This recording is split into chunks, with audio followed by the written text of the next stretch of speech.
Hey awesome friends, I am Awesome Danny, and today I want to talk about the Celest Phoenixcall. This was sent in for review by HiFiGo.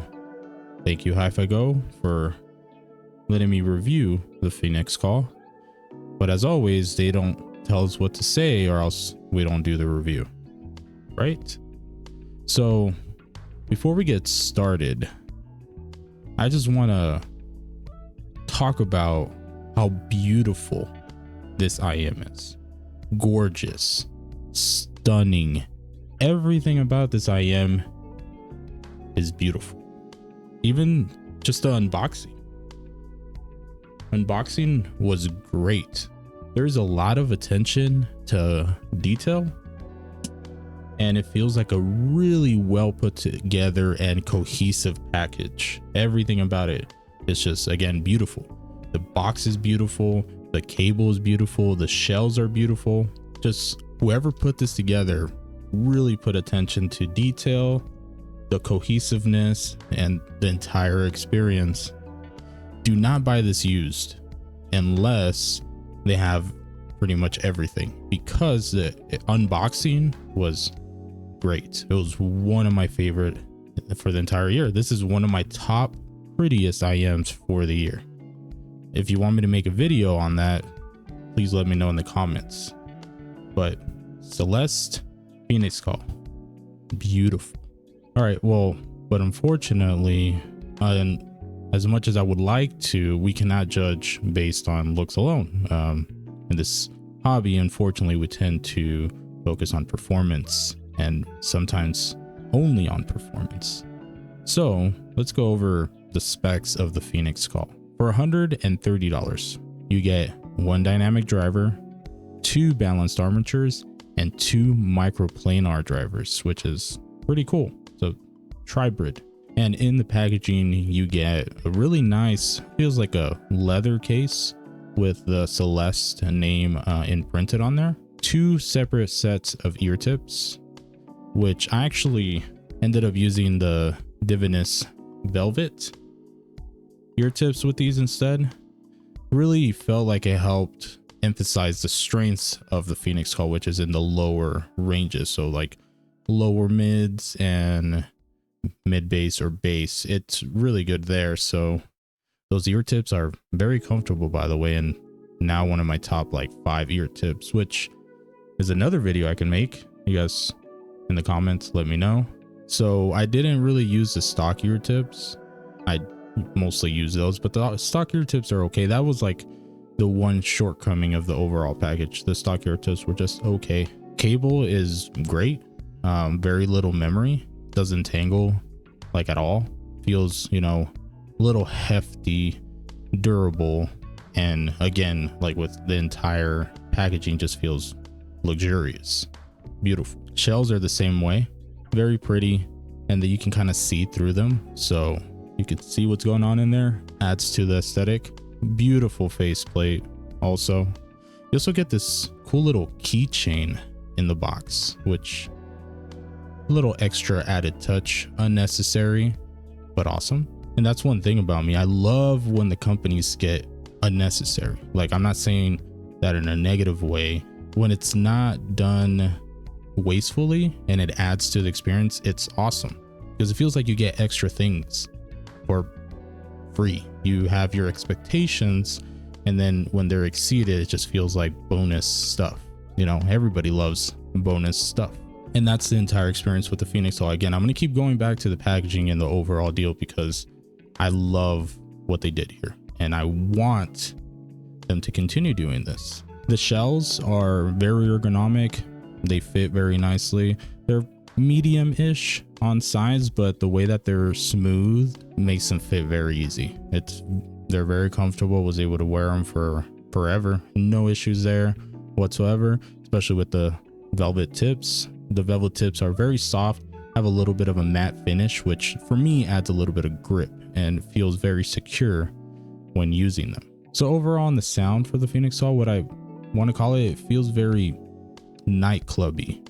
Yeah, like at the nightclub. The bass is solid. It's definitely the star of the show here. It's a little flipped in the bass. It's more of a mid bass focus, and the sub bass rolls off just a little bit, just enough for the mid bass to still be the star of the show without the sub bass rumbling too much over it. So it adds a really nice layering dynamic there, but I personally prefer more focus on the sub bass over the mid bass. These do K-pop pretty well if you're focused more on the instrumental part of the music. It's overall pretty much a V shape. There is a good focus on the mid bass. Sub bass rolls off a little bit, but there's still plenty of it. There's a pretty big, well, not big, it's not drastic, but there's a decent sized dip in the mids. So vocals, a lot of those mid instruments end up feeling tad recessed. They're still separated because of the driver configuration. I think that does a really good job, but once the bass kicks in, it ends up kind of veiling the rest of the music or vocals.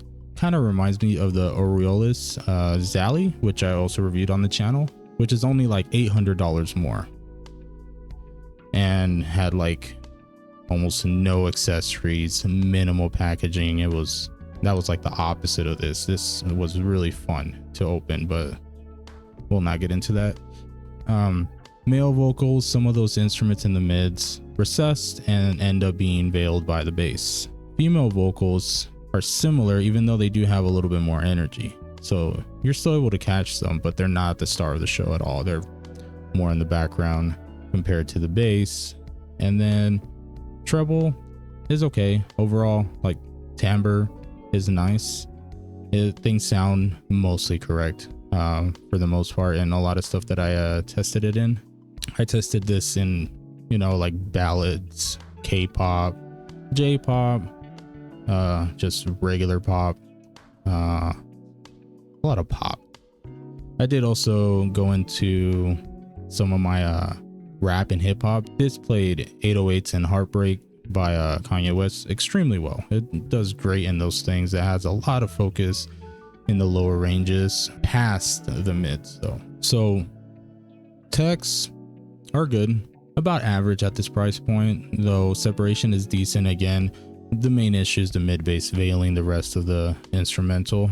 Stage feels a tad bit wider than the average I am around this price point, though that's usually not, like, in my experience with this type of tuning, that's not what you really need anyways. You want, more intimate, fuller sound with a lot of visceral bass and, something to get you moving kind of thing. Party music works great here.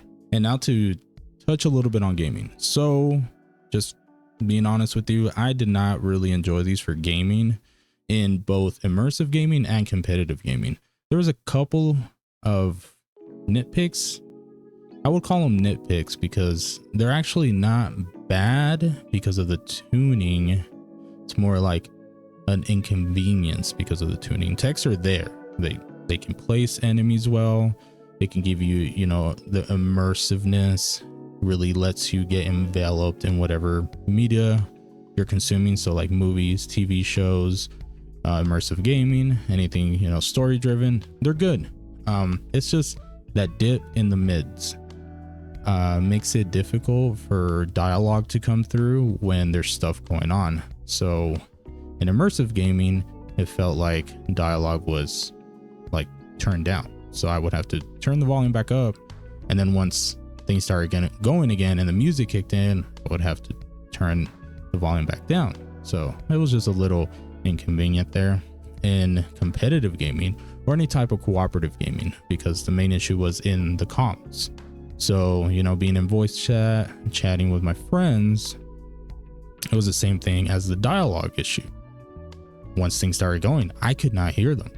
There was plenty of times, playing Destiny 2, doing Nightfalls, Grandmasters, where there's a lot of communication involved.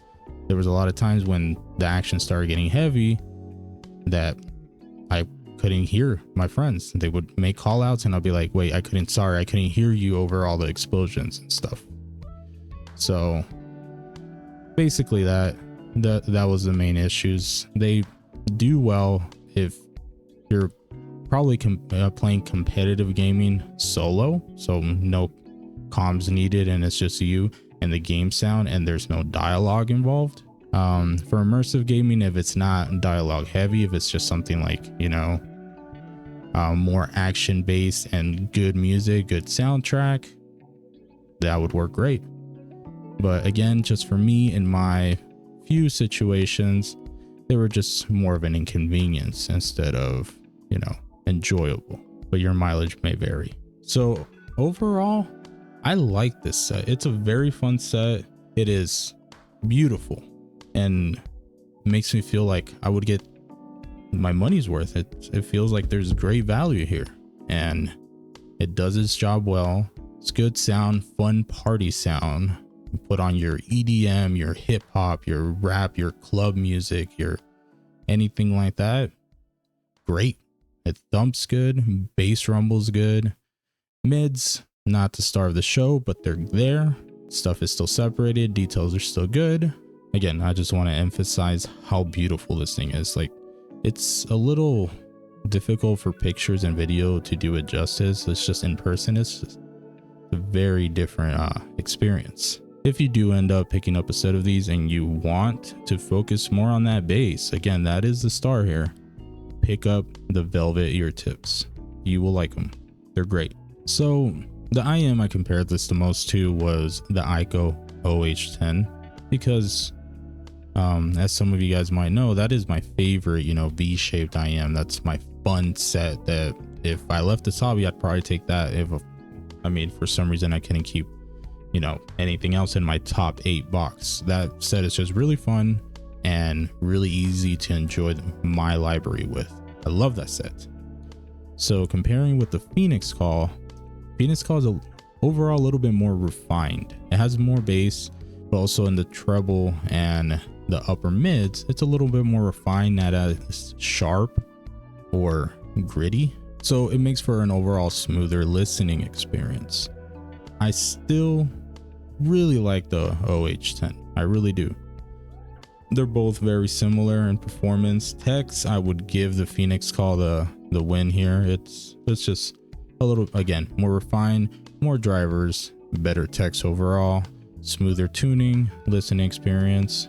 But out of these two, I would strongly recommend Phoenixcall over the OH10. I still prefer OH10, just overall tuning, but in gaming, Phoenixcall was a lot better. OH10, I do not recommend for gaming at all. Do not even try it, especially competitive gaming. It just not good. So anyways, that's it for me, guys. Celest Phoenixcall, great set, especially if you love that bass. You want that bass, check these out. Go demo them. If you want to buy them, try to find them new or as well put together as possible. That unboxing is great. It was my favorite part about this set, unboxing and how beautiful it is. Again, velvet tips, great also. I'm going to be trying them on a lot of other IMs because they really help on some of them. Seems like I should get more of those. And thank you, Patreons, for keeping the lights on, keeping the channel running, and allowing me to experience this hobby and share it with you guys. Love you guys. And that's it. I am Awesome Danny, and until next time, you stay awesome, friends. Bye.